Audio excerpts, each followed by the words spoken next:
Al mismo tiempo que un componente muy importante para la misión, el trabajo de la mano, codo con especialistas locales y con pobladores, gente de la comunidad que de alguna manera permite integrar en los procesos de conservación del patrimonio funerario a la propia comunidad, que es, pudiéramos decir, la propietaria, ¿no?, de estos importantes monumentos. Siguiente, por favor.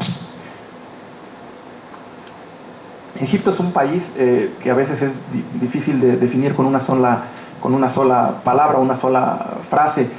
Ahorita el doctor me precedía, el doctor Alberto hacía un breve sumario muy importante sobre el Valle de los Reyes, ¿no? Y hablar sobre la cultura faraónica a veces pareciera como que un solo tema es todo lo que hay. En realidad, Egipto es una tierra de muchos valores y de muchas culturas, pudiéramos decir. Como parte de esa cultura, y en particular la que tiene que ver con la conservación del patrimonio funerario de Egipto, pues podemos hablar, además de la cultura actual y la cultura que se ha desarrollado en las últimas centurias, una cultura que a veces pareciera olvidarse, pero que también fue importante para el desarrollo de la conservación del patrimonio egipcio. La labor de especialistas, de investigadores que desde el siglo XVI empezaron a hacer estudios sobre los diferentes monumentos, como el Valle de los Reyes, que ahorita señalaba el doctor Alberto. Obviamente dentro de esos especialistas pues a veces había algunos otros que no eran tan especializados y que más bien buscaban la gloria, el recurso, el dinero, y que bueno, por gracia de ello pues muchos de estos monumentos fueron en ocasiones llevados a otros países y saqueados, ¿no? Pero también hubo gente muy interesada que hizo procesos de conservación muy importantes y que verdaderamente amaron Egipto y que entregaron su vida para la conservación del patrimonio que hoy todavía podemos presenciar. Siguiente, por favor. Podemos hablar en un tema geográfico nada más para ubicarnos espacialmente. El proyecto de la TT-39 se ubica en Luxor, en lo que los griegos denominaban la antigua ciudad de Tebas, que prácticamente es a la mitad del país árabe. Un poquito hacia el sur se encuentra Nubia, que son los límites ya con Sudán, y obviamente hacia el norte se encuentra el mar Mediterráneo con la desembocadura del río Nilo y el famosísimo delta del Nilo. Cercano aquí, donde se abre el delta, pues está la ciudad del Cairo y lo que fue la zona heliopolitana de la cultura egipcia, y donde se encuentran actualmente las pirámides del Cairo, de Gizeh, ¿no?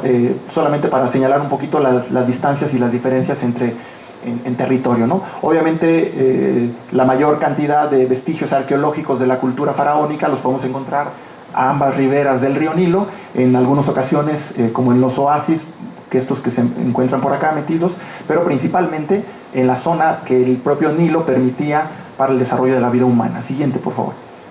En términos históricos podemos hablar de 4 grandes periodos evolutivos de la historia egipcia. Hablamos del Imperio Antiguo, el Imperio Medio, el Imperio Nuevo y el periodo tardío o periodo tolemaico. Nada más para ubicarnos geográficamente e históricamente, el periodo antiguo es cuando se inicia lo que sería la cultura faraónica, y que podemos hablar de Narmer, que es el primer faraón, o el faraón podemos decir de la dinastía I, que a raíz de esas dinastías se crean y se construyen las famosísimas pirámides de Gizeh.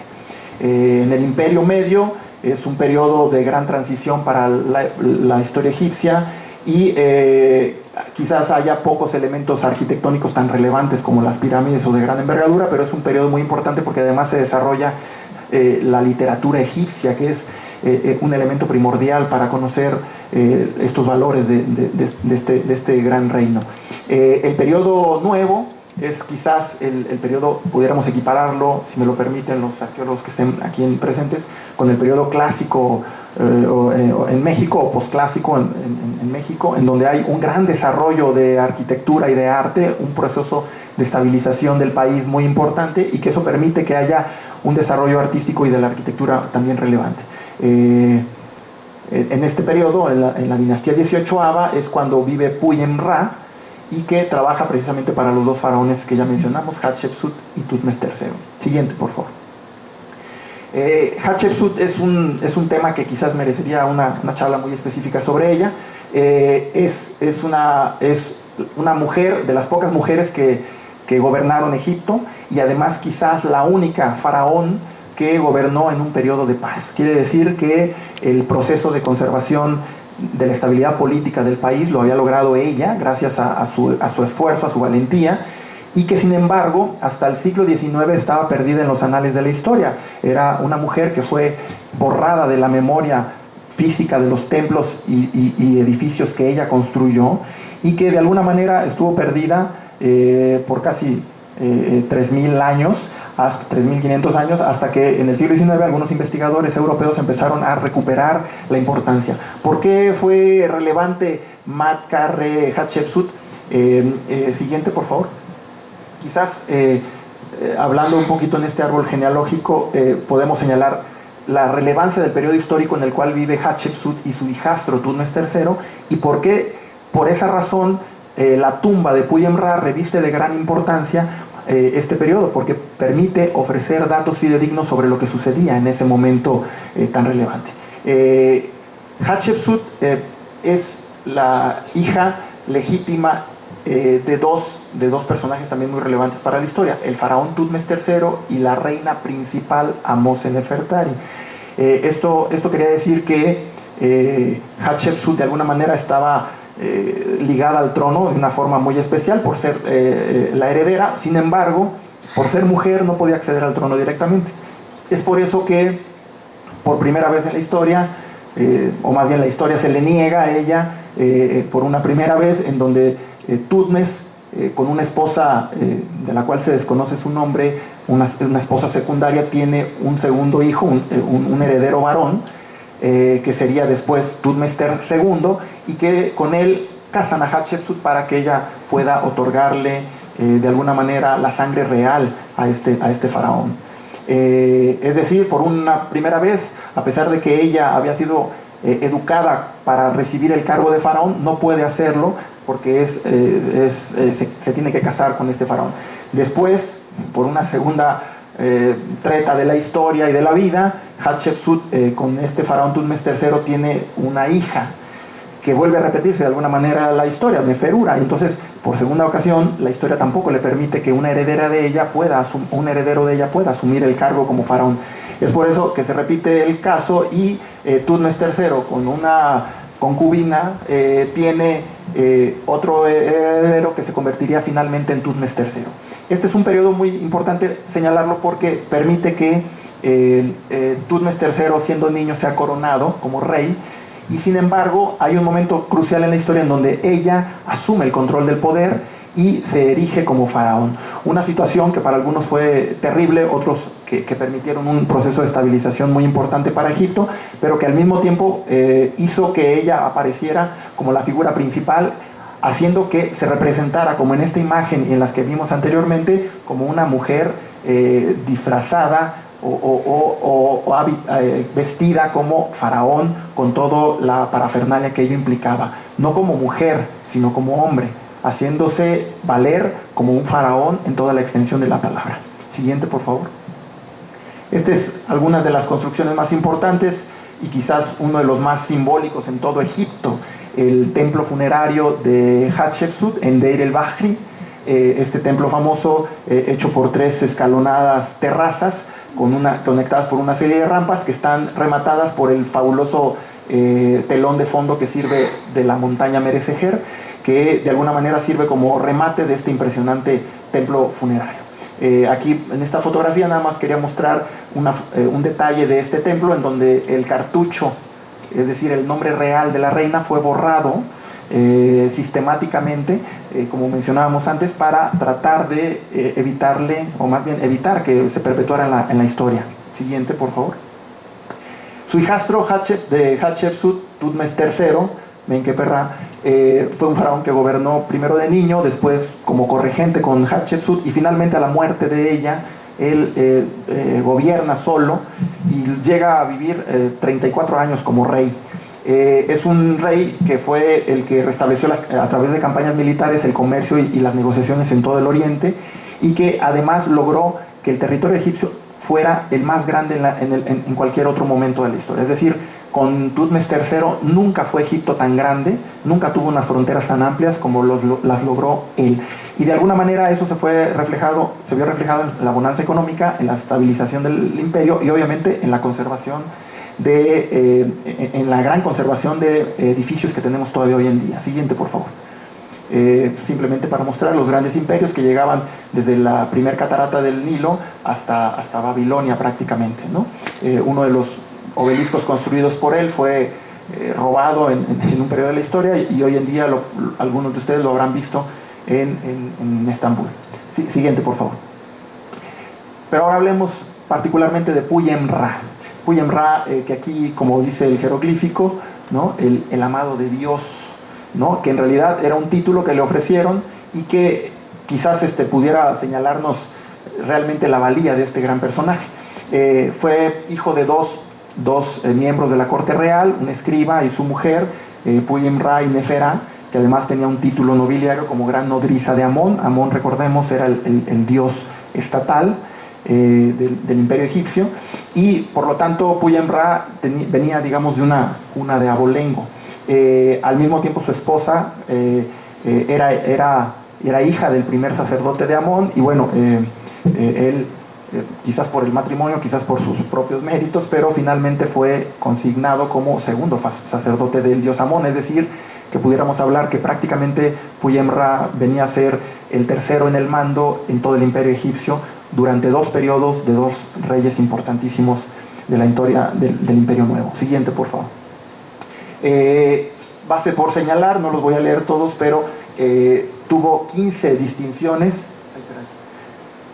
15 distinciones y 15 títulos, pudiéramos decir, nobiliarios y encargos políticos, algunos de ellos como... ¿no quiso? Se fue la luz. Se pudo bajar. Bueno, tuvo algunos títulos nobiliarios, segundo sacerdote de Amón, encargado de los campos de Amón, visir, encargado del cultivo que se producía, en particular para conservar el templo del dios Amón, y uno muy importante, fiel compañero, asesor especial del rey, ¿no? Que son títulos que no solamente hablan del cargo político que él tenía, sino de la importancia y cercanía que tenía con el faraón, lo cual, insisto, reviste de importancia el monumento funerario que hoy presentamos.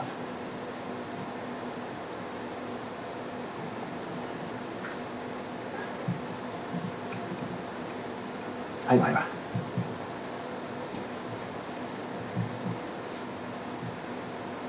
Ese no es. Ay, caray. Se parece, pero no. Ahí está, ya, muchísimas gracias. Me voy más rápido. Compañero único, decía yo, es uno de los 15 títulos nobiliarios que tenía, gran noble, ¿no? Repahat, visir, ¿no? Y el que para mí se me hace muy significativo, amado de Dios, ¿no? Siguiente, por favor.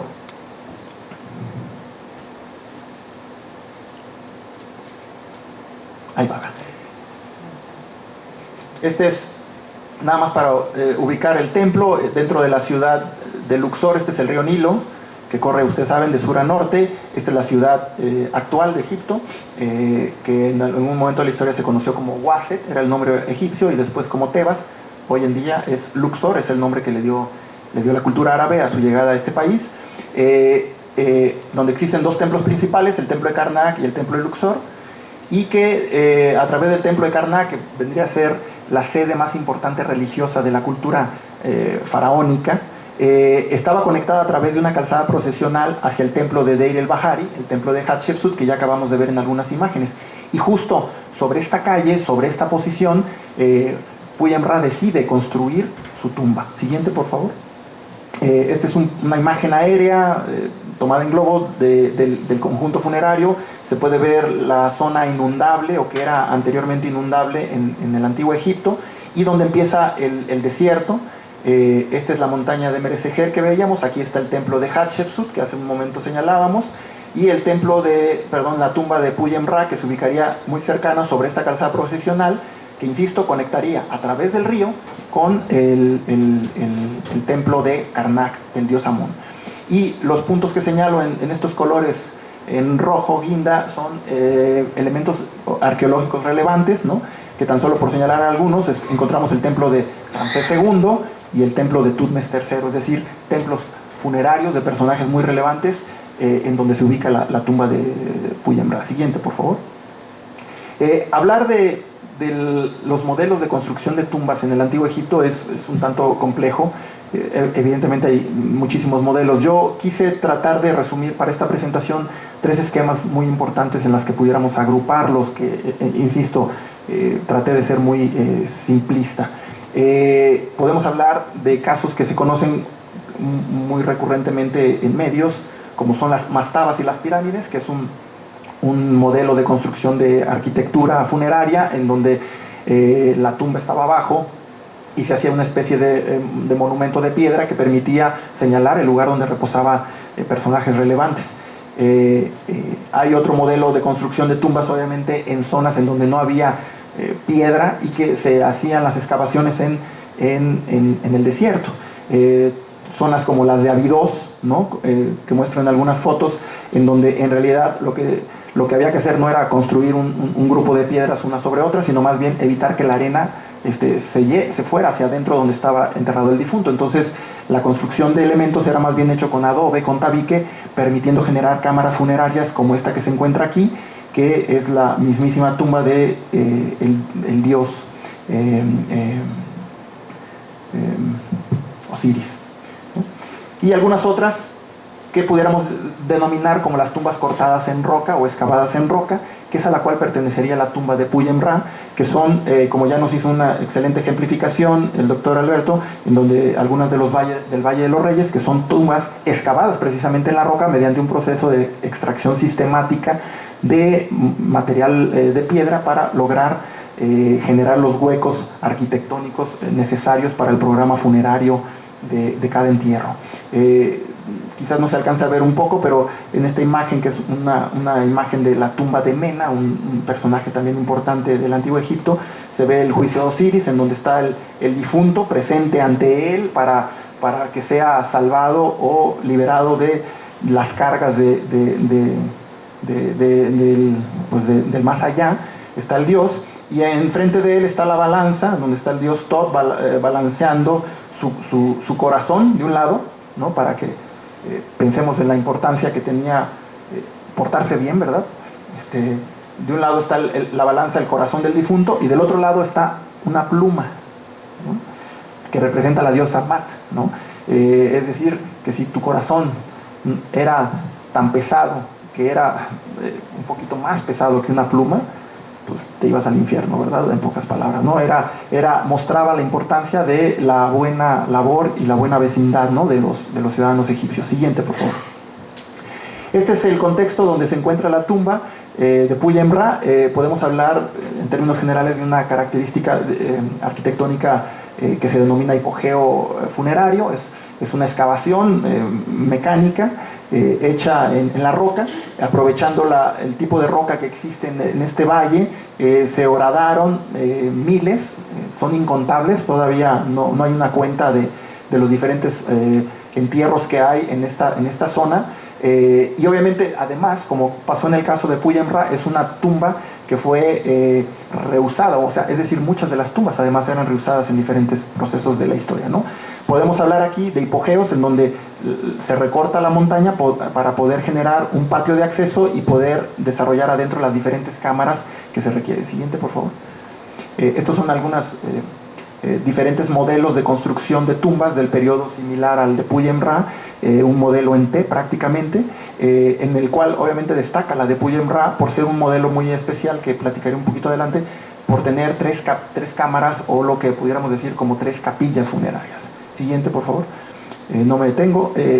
Y en particular creo que dentro de esta clasificación arquitectónica podemos señalar que la tumba de Puyembra es un hemiespeos, es decir, es una tumba parcialmente enclavada en la montaña, pero también con algunos elementos construidos hacia afuera, lo que la convierte en un hemiespeos, muy parecido al templo de Devot, que hoy se encuentra en Madrid, pero que viene del sur de Egipto y que estaba parcialmente excavado en la montaña, como esta tumba de Deir el Medina, el templo de Abu Simbel, y donde presentamos aquí por primera vez imágenes inéditas de este escaneo gracias a la tecnología 3D de Leica y de Sistop, en donde se hace evidente, por ejemplo, la fachada de Puyem Ra. Esta es la fachada del templo. A partir de aquí hacia adentro está excavada en la montaña, y en esta parte estaría colocado lo que sería el corredor exterior y que serviría de fachada al elemento.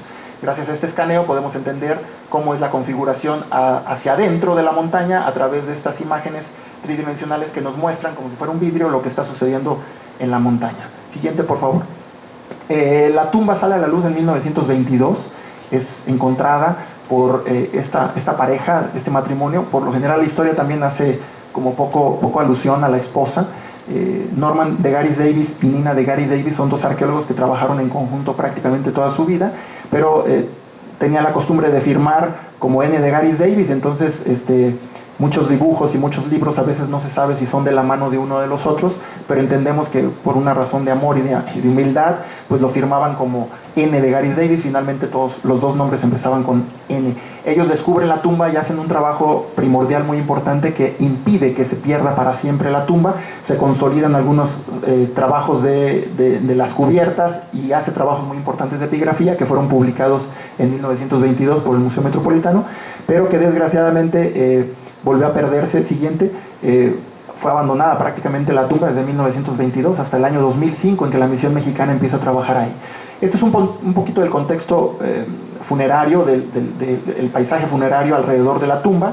La tumba de Puyem Ra se ubica aquí.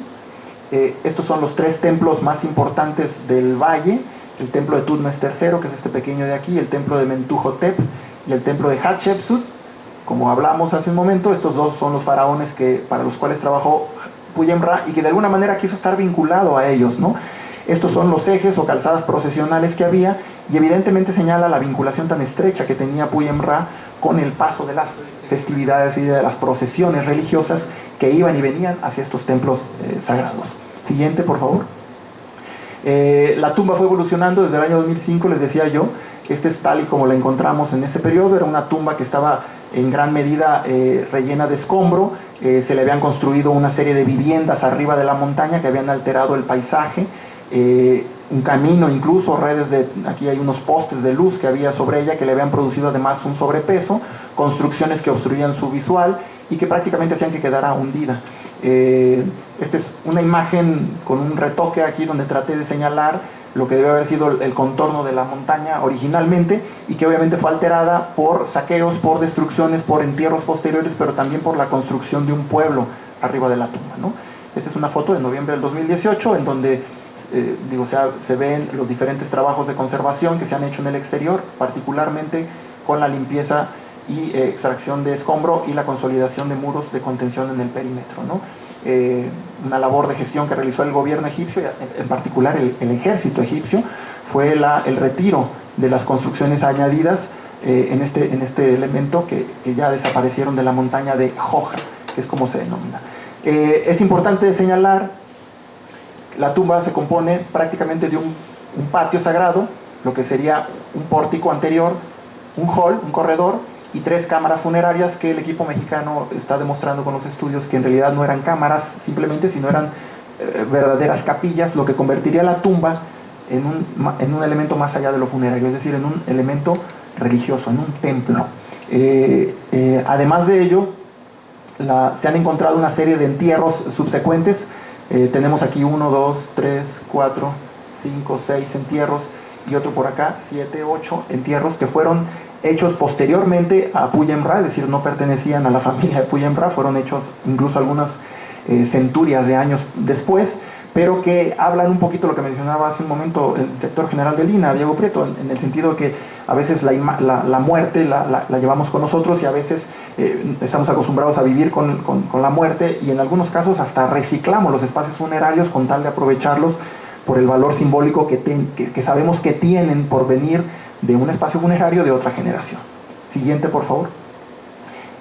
Algunos esquemas de la conceptualización de cómo fue construida la tumba en algún momento dado. Esta es una imagen del año 2005 en donde todavía se apreciaba parte de lo que era la colina, las construcciones añadidas que ya habíamos visto.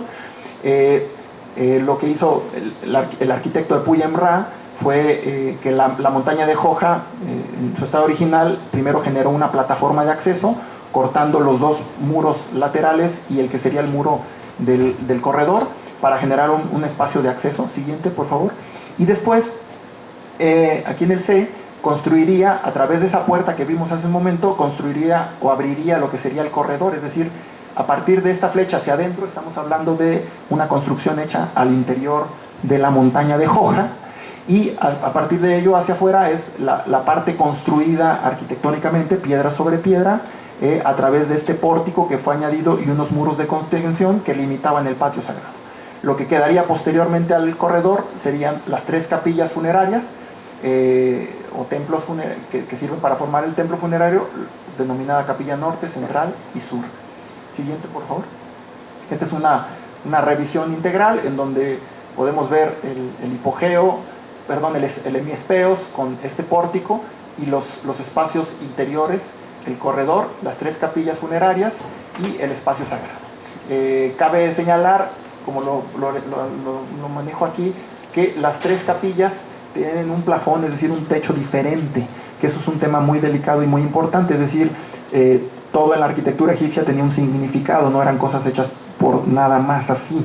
La posición de la tumba es un tema perfectamente bien escogido por Puyen-Ra. Lo mismo el techo de las capillas tienen un techo diferente, este es curvo, este es plano y este tiene una forma de pequeño santuario, lo cual habla del valor simbólico que tenía, es decir, lo que estaba haciendo Faraón, Tutmes III, perdón, el sacerdote Tutmes III, Puyen-Ra, era la construcción de un verdadero nicho, un verdadero santuario, como si fuera una especie de cajita de madera en donde guardar su memoria para la eternidad.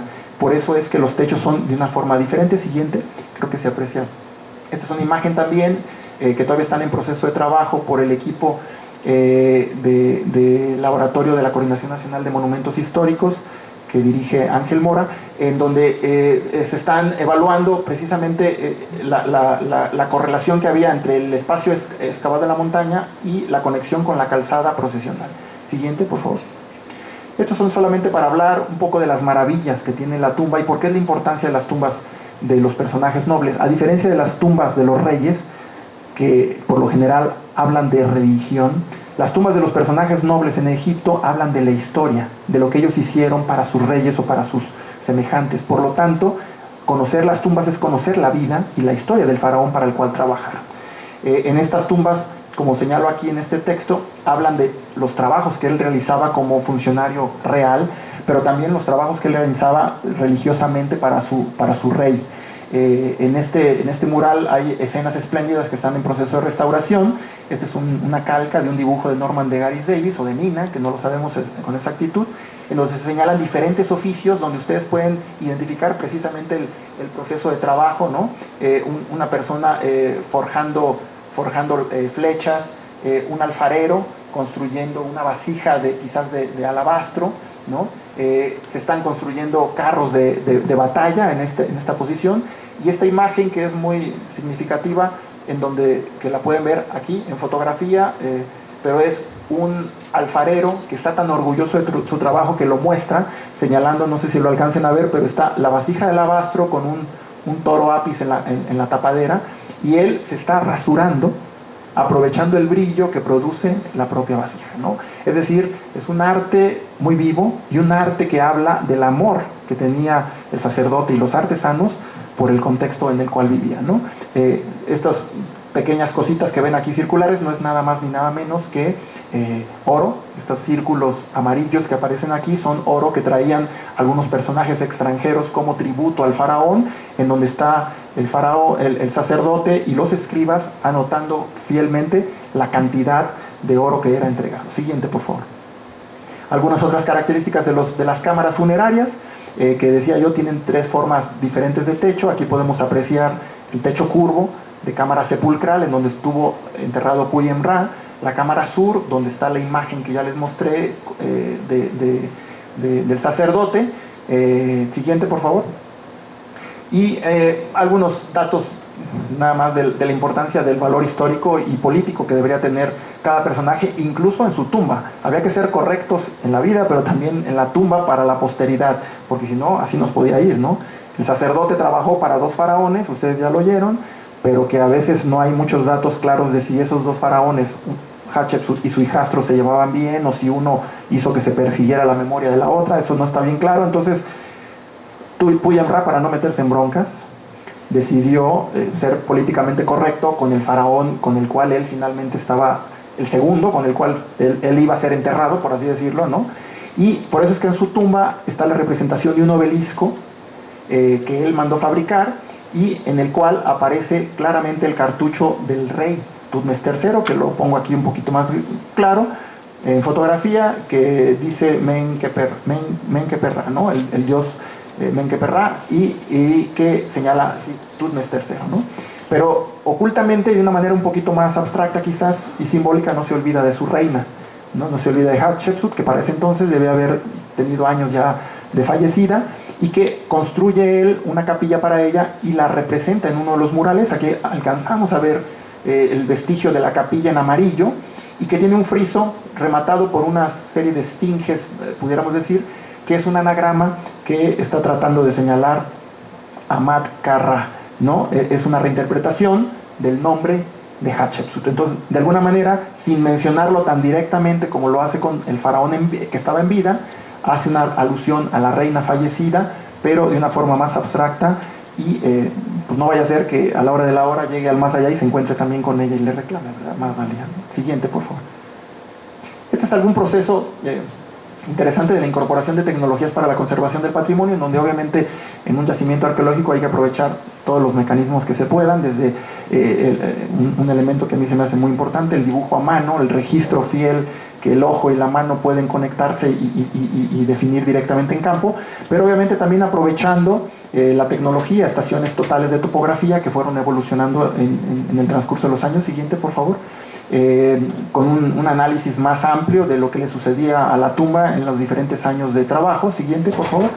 Hasta que finalmente, el año pasado, decía yo, incorporamos un aparato maravilloso, diría yo, creo que nuevo. Por aquí nos acompaña Jorge Páramo, de la división de América Latina para Leica, en donde es un aparato que prácticamente acaba de surgir al mercado y que generosamente Leica ofreció a la misión mexicana para probarlo y utilizarlo en la tumba. Es un aparato sumamente pequeño, tiene el tamaño prácticamente de una lata de Coca-Cola, y que permite tener imágenes tridimensionales en muy corto tiempo, que después pueden ser procesadas en una computadora, ¿no?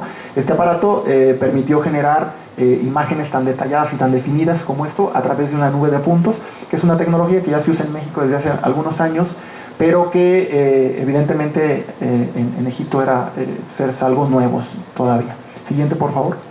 Estos son algunos de los modelos que todavía están en proceso de trabajo y de registro, en donde se ve con mayor detalle los elementos arqueológicos que existen, como los arranques de lo que debió haber sido las columnas del pórtico, que hoy ya desapareció, el espacio generado al interior de cada una de las cámaras, espesores más detallados de los muros, el santuario, el nicho y la zona de enterramiento de Puyemra, que estaba en la cámara norte, en este lugar, ¿no? Siguiente, por favor. Estos son algunos modelos maravillosos. Este es un sarcófago de cantera, de piedra, que tenemos en el patio de la tumba, y que podemos apreciar aquí otra vez el corredor, el pórtico, el corredor, y en esta imagen tridimensional lo que se ve un poquito más hacia allá, y entender cómo funcionaba la estructura arquitectónica de este monumento. Siguiente. Esta tecnología nos permite obviamente hacer un registro para posteriormente hacer procesos de restitución arqueológica y epigráfica de los elementos, ¿no? Se hacen dibujos, se clasifican las piedras, se fotografían y se digitalizan en computadora, permitiendo, siguiente por favor, hacer una clasificación de cada una de las piezas, siguiente, y posteriormente hacer el análisis de la reconstrucción o la restitución de ellas, ¿no? Esta es la imagen de Puyemra en el nicho de la cámara sur, que había perdido el dintel, que por suerte lo recuperamos, estaba roto en dos partes. Siguiente, por favor. Y mediante un proceso de consolidación se logró que pues embonaran las piezas. Siguiente, por favor. Y podemos volver a montar el dintel en el lugar original, como lo pueden ver, y lograr que la epigrafía fuera completamente continua, permitiendo la lectura de un extremo a otro, tal y como la imagen del escáner 3D BLK de Leica nos permite de alguna manera evidenciar de una forma muchísimo más precisa. Siguiente, por favor. Ejemplo.